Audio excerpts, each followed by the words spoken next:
বুধবার বঙ্গবন্ধু অ্যাভিনিউতে বিএনপির ডাকা হরতাল অবরোধের নামে ধ্বংসাত্মক কর্মকাণ্ডের প্রতিবাদে মিছিল নিয়ে জড়ো হয় আওয়ামী লীগের নেতাকর্মীরা।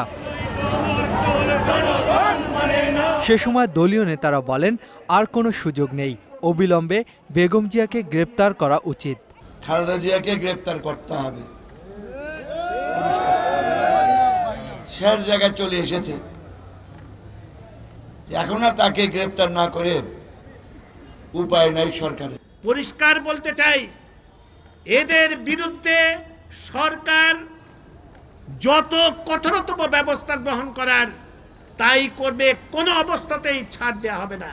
এদিকে প্রেস ক্লাবের সামনে হরতাল অবরোধ বিরোধী অবস্থান কর্মসূচিতে আওয়ামী লীগ নেতারা বলেন, যারা তামাশা করতে বার্ন ইউনিটে যান তাদেরকেও শায়েস্তা করতে হবে।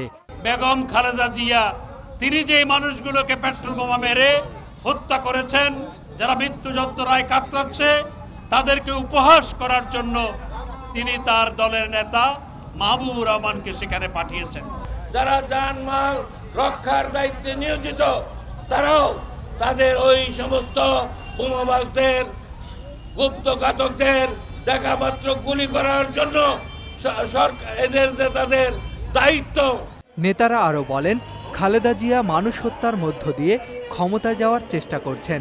বিএনপি জামাতের মতো কোনো সন্ত্রাসী সংগঠনের সঙ্গে আলোচনা হবে না বলেও মন্তব্য তাদের। মাইনুল ইসলাম, 21 টেলিভিশন, ঢাকা।